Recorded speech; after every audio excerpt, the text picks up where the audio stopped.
Hello, എല്ലാവർക്കും സ്മിത സെൽസൈമിലേക്ക് സ്വാഗതം. ഇന്ന് ഞങ്ങൾ അൻവിതയുടെ മുടിയെടുക്കുന്നതിന് വേണ്ടിയുള്ള നേർച്ച നടത്തുന്നതിന് വേണ്ടി തമിഴ്നാട്ടിലെ കുമാരകോവിലേക്ക് പോവുകയാണ്. ക്ഷേത്രത്തിന്റെ നടയിലായി ഒരു കൽമണ്ഡപമുണ്ട്. അവിടെ പോയാണ് മുടി മുട്ടയടിച്ചത്. മുട്ടയടിക്കുന്നതിന് വേണ്ടിയുള്ള ബ്ലേഡ് നമ്മൾ സമീപത്തെ കടയിൽ നിന്ന് വാങ്ങിക്കൊടുത്തു. അതിനുശേഷം ദക്ഷിണയും കൊടുത്തിട്ട് നമ്മൾ സമീപത്തെ ക്ഷേത്രകുളത്തിലേക്ക് കുളിക്കുന്നതിന് വേണ്ടി പോയി. 10 വർഷത്തെ കാത്തിരിപ്പിന് ശേഷമാണ് നമുക്ക് അൻവിതയെ കിട്ടിയത്. അതുകൊണ്ട് അന്നേ നേർന്നിരുന്ന് കുഞ്ഞ് ജനിക്കുമ്പോഴത്തേക്ക് മുടി എടുത്തേക്കാമെന്ന്.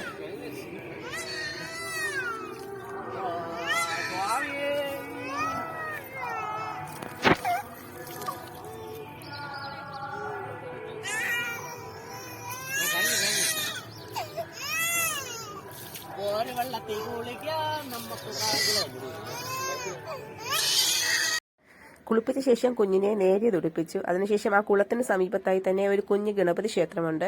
ഹാരം വാങ്ങി കുഞ്ഞിനെ കൊണ്ട് ആ ഗണപതിക്ക് ഹാരം ഇടിയിപ്പിച്ചു. അതിനുശേഷം നമ്മൾ ക്ഷേത്രത്തിൽ കൊടുക്കുന്നതിന് വേണ്ടിയുള്ള തമ്പോലം വാങ്ങി.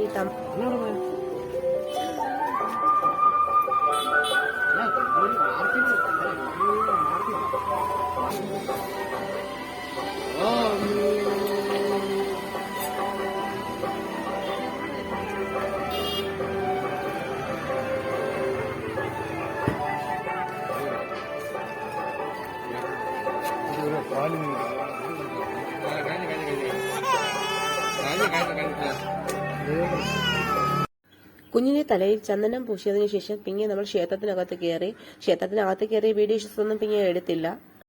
ക്ഷേത്രത്തിനകത്ത് നിന്ന് അർച്ചന രസീത് എഴുതിയ ശേഷം താമ്പോലം പോറ്റിയെ ഏൽപ്പിച്ചു.